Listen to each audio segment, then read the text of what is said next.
রাষ্ট্রপতি শাহাবুদ্দিন চুপ্পুকে 5 আগস্ট পরবর্তী সময় অনেক বেশি নজরদারিতে রাখার পরেও এবং গৃহবন্দী রাখার পরেও এই রিসেন্টলি রাষ্ট্রপতি শাহাবুদ্দিন চুপ্পুকে বাধ্য হয়ে আনলক করে দিতে হয়েছে। এখন রাষ্ট্রপতি শাহাবুদ্দিন চুপ্পু অনেক ধরনের কাজ করতে পারছে বাধা ছাড়াই। গত একদিন আগে আমরা দেখতে পেয়েছি রাষ্ট্রপতি শাহাবুদ্দিন চুপ্পুর সহকারী সচিব তিনি খালেদা জিয়ার খবর নিতে গিয়েছিলেন হাসপাতালে এবং সংবাদ মাধ্যমে তিনি বক্তব্য দিয়েছেন। এবং গত একদিন আগে আমি একটি ভিডিও করেছিলাম রাষ্ট্রপতি শাহাবুদ্দিন চুপ্পুর সাথে সেনাবাহিনীর একাংশ বৈঠক করেছে এবং গুরুত্বপূর্ণ কিছু কথা বলেছে। কিন্তু গতকালকেই আবার সেনাবাহিনীর প্রধান তিনি নিজেই রাষ্ট্রপতির সাথে বৈঠক করেন। এই বৈঠকটা আরো বেশি গুরুত্বপূর্ণ ছিল। তার মেইন রিজন হচ্ছে আমরা কিছু সূত্রই জানতে পেরেছি ওই বৈঠকের মধ্যে আওয়ামী লীগের যারা নিরপরাধ সিনিয়র লেভেলের নেতা আছে তারা অনেকদিন যাবৎ জেলে আছে। তাদেরকে জেল থেকে বাহির করে কিভাবে রাজনীতিতে সক্রিয় করা যায় সেই ব্যাপারেও আলোচনা হয়েছে। তাদেরকে হয়তোবা মুক্ত করে দেওয়া হতে পারে।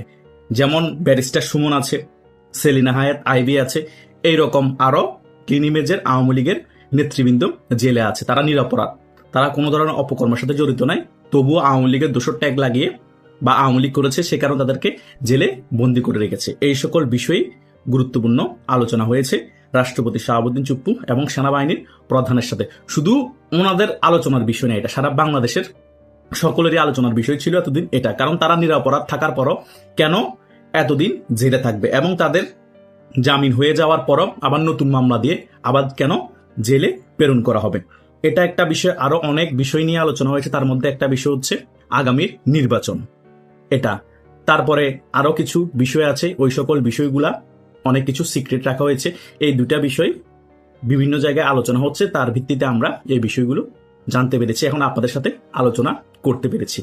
এই আলোচনাগুলো এই বিষয় নিয়ে রাষ্ট্রপতি শাহাবুদ্দিন চুপ্পু এবং সেনাপ্রধানের আরো অনেক আগেই আলোচনা করার প্রয়োজন ছিল। এখন 15 থেকে 16 মাস পেরিয়ে গিয়েছে। শুধু রাষ্ট্রপতির সাথে না, সেনাবাহিনীর প্রধানের ডক্টর ইউনূসের সাথেও এই বিষয় নিয়ে আলোচনা করার প্রয়োজন ছিল। কারণ বাংলাদেশে 8 থেকে 9 কোটি মানুষ বাংলাদেশ আওয়ামী লীগকে সমর্থন করে এবং আওয়ামী লীগের যারা নেতা আছে তাদের মধ্যে অনেকেই ফ্রেশ ইমেজের নেতা আছে। তারা আওয়ামী লীগ ক্ষমতা থাকা অবস্থায় কোনো সুযোগ সুবিধা নেয়নি এবং অপকর্ম করেনি এবং অবৈধ টাকাও তারা ইনকাম করেনি। এদের কিছু অংশের নেতাদেরকেও এখনো ডক্টর ইউনূস আওয়ামী লীগ ট্যাগ লাগিয়ে জেলের ভিতরে ভরে রেখেছে, মিথ্যা মামলা দিয়ে হয়রানি করছে, জামিন হওয়ার পরও মামলা দিয়ে আবার ঢুকিয়ে দিচ্ছে। এই বিষয় নিয়ে আরো আগে থেকে অ্যাক্টিভ হওয়ার প্রয়োজন ছিল। এখন যখন দেখতে পেয়েছে বিশ্বের অনেক বাগা বাগা দেশ এই নিয়ে আলোচনা সমালোচনা করছে, বিশ্বের বড় বড় মানবাধিকার সংস্থা এই নিয়ে আলোচনা সমালোচনা করছে, দেশের সেনাবাহিনীর উপর, এই সরকারের উপর এবং সকল দিক থেকে প্রেশার ক্রিয়েট করছে, তখন বাধ্য হয়ে এই 15-16 মাস পরে সেনাবাহিনীর প্রধান রাষ্ট্রপতির সাথে এই নিয়ে আলোচনা করছে। এবং আমার থেকে মনে হয় কিছুদিন পরে এই ব্যাপার নিয়ে সেনাবাহিনীর প্রধান ডক্টর ইউনূসের সাথেও আলোচনা করবে কিভাবে যারা নিরপরাধ আওয়ামী লীগের কর্মী আছে বা নেতা আছে তাদেরকে মুক্ত করে দেওয়া যায়। এটাই হবে পজিটিভ একটা থিঙ্কিং এবং পজিটিভ রাজনীতির দিক নির্দেশন। কিন্তু এটা অনেক দেরি হয়ে গিয়েছে, কারণ কিছুদিন পরে নির্বাচন। একে তো আওয়ামী লীগের কার্যক্রম নিষেধাজ্ঞা তোলা হয়নি, দ্বিতীয়ত আওয়ামী লীগের কথা বললেই তাকে মিথ্যা হত্যা মামলা দিয়ে জেলে প্রেরণ করে দেওয়া হচ্ছে। এই ব্যাপারও আরো ক্লিয়ার করতে হবে সরকারকে এখন ক্লিয়ার করতে হবে যে যারা আওয়ামী লীগের নেতা কর্মীরা আছে, অপরাধী চিহ্নিত প্রমাণ আছে, তারা আপাতত রাজনীতি করতে পারবেন না তাদের বিচার কার্য শেষ হওয়ার আগে। এবং যারা নিরপরাধ, যারা আওয়ামী লীগ ক্ষমতা থাকা অবস্থা আওয়ামী লীগের নাম ব্যবহার করে কোনো অপরাধ করেন নাই, কোনো অপরাধের সাথে যুক্ত নয়, তাদের অপরাধের কোনো প্রমাণ নেই, তারা বাংলাদেশে রাজনীতি করতে পারবেন এবং আওয়ামী লীগের কার্যক্রমের যে নিষেধাজ্ঞা আছে সেটাও তুলে নেওয়া হলো। তাহলে কিন্তু বাংলাদেশে একটি রাজনৈতিক ব্যালেন্স ফিরে আসবে এবং এখন যে হত্যা, গুম, চাঁদাবাজি অনেক বেশি আকারে বেড়ে গিয়েছে সেটাও কমে আসবে। কারণ এখন বিএনপি, জামাত তারা মনে করছে তারা একক সর্বসর্বা, তাদেরকে বাধা দেওয়ার কেউ নেই, তাদেরকে কাউন্টার দেওয়ার কেউ নেই, তারা যাই বলবে তাই হবে।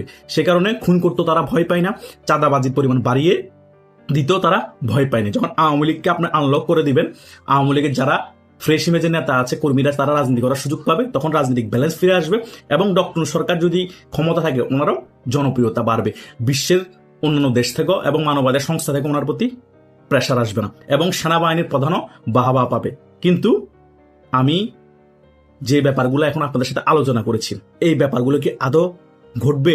ডক্টর ইউনূস এবং সেনাবাহিনীর প্রধান শেষ পর্যন্ত এগুলো করবে? আমার ব্যক্তিগত অভিমত, ডক্টর ইউনূস না করার সম্ভাবনা খুবই বেশি, এবং সেনাবাহিনীর প্রধানও চেষ্টা করলেও উনিও শেষ পর্যায়ে হয়তো পেরে উঠবে না, কারণ উনিও যে সম্পূর্ণরূপে আওয়ামী লীগ ফিরে আসুক সেটা চায় না। হয়তো এখন বাধ্য হয়ে প্রেসারের পরে আলোচনা করছে রাষ্ট্রপতির সাথে, হয়তো ডক্টর সাথে আলোচনা করবে, কিন্তু শেষ পর্যন্ত হয়তো আওয়ামী লীগকে সম্পূর্ণভাবে আনলক করবে না ডক্টর সরকার, এবং সেনাবাহিনী একাংশ চাইবে নির্বাচনের আগে আওয়ামী লীগের কার্যক্রম নিষেধাজ্ঞা দেয়া থাকুক, এবং আওয়ামী লীগের যে সকল নেতারা জেলে আছে তারা অপরাধী হোক বা না হোক তারাও জেলে থাকুক। নির্বাচনের পরে যে সরকার আসবে তারপরে দেখা যাবে আওয়ামী লীগ রাজনীতি করতে পারবে নাকি আওয়ামী লীগের কর্মীরা যারা নিরাপরাধ আছে তাদেরকে মুক্ত করে দেওয়া হবে নাকি হবে না। শেষ পর্যন্ত হয়তো এই ডিসিশনে আসতে পারে, কিন্তু রাষ্ট্রপতি শাহাবুদ্দিন চুপ্পু এখন আনলক হয়ে যাওয়ার কারণে ওনার অ্যাক্টিভিটি আমরা দেখতে পাচ্ছি পরিলক্ষিত।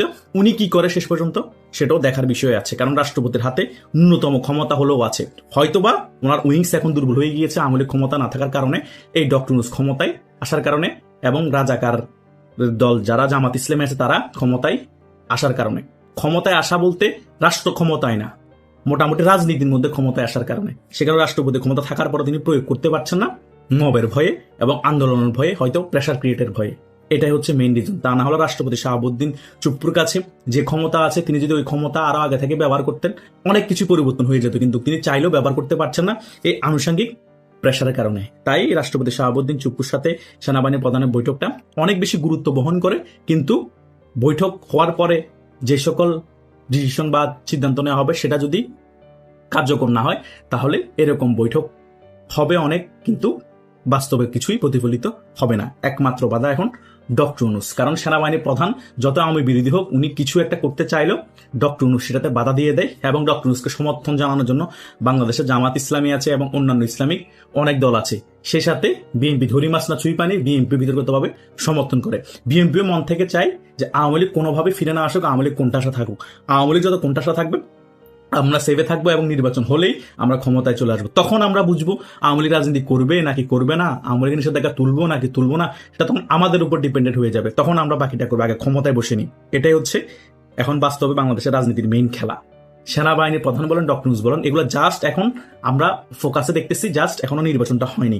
যখন নির্বাচনটা হয়ে যাবে, পাতানো নির্বাচন, সেই নির্বাচনে জামাত ক্ষমতায় আসুক বা বিএনপি ক্ষমতায় আসুক, সকল কিছুর ফোকাস যখন চলে আসবে ওই যে রাষ্ট্রপ্রধান হবে তার উপরে। কোথায় যাবে গা ওয়াকারুজ্জামান, কোথায় যাবে গা ডক্টর ইউনূস, কোথায় যাবে অন্যান্য রাজনৈতিক দল, এটাই বাস্তবতা। কারণ বাংলাদেশে যখন যে রাজনৈতিক দল ক্ষমতায় থাকে, তার প্রধান যে থাকে তার উপরে সকল কিছুর ফোকাস থাকে।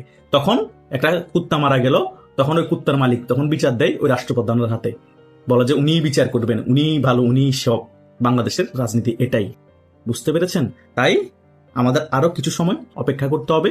তফসিলে শুনলাম পিছিয়েছে, জাস্ট নির্বাচনের আগ পর্যন্ত কি ঘটে সেটা দেখার জন্য আমাদের সকলের আরো কিছু সময় অপেক্ষা করেন আপনারা, এবং নির্বাচনের পরবর্তী সময় বাংলাদেশের কি পরিবর্তন হয় সেটাও আমরা ক্লিয়ারলি দেখতে পাবো। আর কি পরিবর্তন হতে পারে, কি হতে পারে, এই নিয়ে আমি অনেক আলোচনা করেছি, যে কতদিনে পাতানো নির্বাচনের সরকার যদি আওয়ামী লীগ এবং জাতীয় পার্টিকে ছাড়া নির্বাচন দিয়ে ফেলে, চলে আসে ক্ষমতায়, কতদিন টিকবে, কি হতে পারে। সেজন্য আজকে আবার এই নিয়ে আলোচনা করলাম না, কারণ এই নিয়ে আমি অনেক আলোচনা করেছি। আশা করছি রাষ্ট্রপতি শাহাবুদ্দিন চুপ্পু এবং সেনাবাহিনীর প্রধান ওয়াকারুজ্জামানের যে বৈঠকটি হয়েছে, সেখানে কিছু না কিছু একটা ভালো দিক আমাদের জন্য ফুটে উঠবে। আমরা হয়তো ভালো কিছু আশা করতেই পারি, হয়তোবা কোনো কিছুই না আশা করতে পারি। সকল কিছু আপনাদের উপর। আশা করছি সকল কিছু বুঝতে পেরেছেন। আপনাদের যদি কোনো মতামত থাকে কমেন্ট করে জানাতে পারেন।